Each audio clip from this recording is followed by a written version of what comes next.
आपण आता सध्या पाहतो अत्यंत देखण्या आणि सुबक अशा प्रकारच्या लक्ष वेधून घेणाऱ्या इमारती आपण पाहत असतो।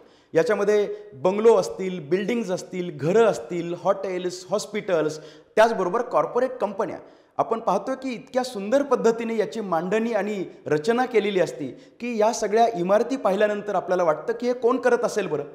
आणि नुसते इमारती नाहीत तर रस्ते असतील, पूल असतील, बांधकामांच्या प्रकारांमधला सगळ्यात मोठा प्रकार म्हणजे धरणं असतील। या सगळ्या बांधकामाच्या रचना, ह्या सगळ्या रस्त्यांच्या रचना, ह्या सगळ्या राहण्याच्या ठिकाणाच्या व्यवस्था हे सिव्हिल इंजिनियरचं काम असतं। आणि सिव्हिल इंजिनियर आता आधीची कात टाकून एका नव्या स्वरूपात आपल्याला पाहायला मिळते। सिव्हिल इंजिनिअरिंगमध्ये जर तुम्हाला इंटरेस्ट निर्माण झाला असेल तर निश्चितपणे bachelor of technology civil engineering या विषयामध्ये तुम्ही शिक्षण घेऊ शकता। 12वी सायन्स आणि फिजिक्स, केमिस्ट्री, मॅथमॅटिक्स विषय असतील तर आपण बीटेक सिव्हिलसाठी निश्चितपणे जाऊ शकतो आणि हा 4 वर्षांचा कोर्स पूर्ण केल्यानंतर आपण सिव्हिल इंजिनिअरिंगच्या क्षेत्रामध्ये आपलं योगदान देऊ शकतो।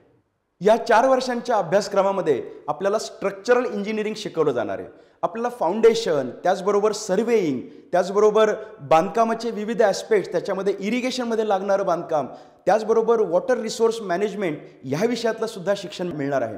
रस्ते बांधकामाच्या साठीच्या सगळ्या प्रकारच्या शिक्षणाच्या व्यवस्था आपल्याला सिव्हिल इंजिनिअरिंगमध्ये पाहायला मिळणार आहेत। सिव्हिल इंजिनिअरिंगमध्ये आपल्याला डिझाईन्स करता येणार आहेत आणि या डिझाईन्सच्या माध्यमातून ज्या बिल्डिंग्स उभ्या राहतात त्या आर्किटेक्चरच्या मदतीने आपलं सिव्हिलचं जे काम असतं ते सिव्हिल इंजिनिअरिंगच्या डिझाईनमधलं काम, त्याच्यामध्ये सुद्धा सॉफ्टवेअर आहेत, हे सॉफ्टवेअरसुद्धा सिव्हिल इंजिनिअरिंगच्या लोकांना शिकायला मिळणार आहेत।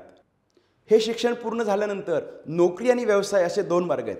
खरं तर नोकरी म्हटल्यानंतर जरा पगार कमी राहील, परंतु शासकीय रचनेमध्ये जर नोकरी तुम्हाला मिळाली तर ती उत्तम नोकरी ठरणार आहे। त्याचबरोबर आपण स्वतःचा व्यवसाय देखील याच्यामध्ये करू शकतो। आज श्रीमंत माणसांची यादी जर आपण काढली तर या यादीमध्ये निश्चितपणे त्या भागातले सिव्हिल व्यवसायामध्ये काम करणारी मंडळी तुम्हाला पाहायला मिळतील। त्याच्यामुळे कन्स्ट्रक्शन मॅनेजर असेल, साईट इंजिनियर असेल, वॉटर रिसोर्स मॅनेजर असेल, ट्रान्सपोर्टेशन इंजिनियर असेल, अशा पद्धतीच्या कामांसोबतच एन्व्हायरमेंटल इंजिनिअरिंग यामधलं देखील काम असेल तर इथे आपण नोकरी करू शकणार आहोत। आणि मगाशी म्हटल्याप्रमाणे बिझनेसमध्ये मात्र आपल्याला चांगल्या पद्धतीने पैसा मिळू शकतो आणि हे काम थांबणारं नाही।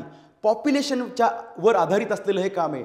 पूर्वी असलेली बांधकामं नव्याने निर्माण करण्याच्या रिडेव्हलपमेंटच्या गोष्टीसुद्धा या सिव्हिल इंजिनिअरिंगमध्ये होताना दिसत आहेत। त्यामुळे इथून पुढच्या काळामध्ये सिव्हिल इंजिनिअरिंगचा स्कोप वाढत जाणार आहे, विस्तारत जाणार आहे। ज्यांना याच्यामध्ये मनापासून इंटरेस्ट आहे ती मंडळी सिव्हिल इंजिनिअरिंगसाठी निश्चितपणे जाऊ शकतात।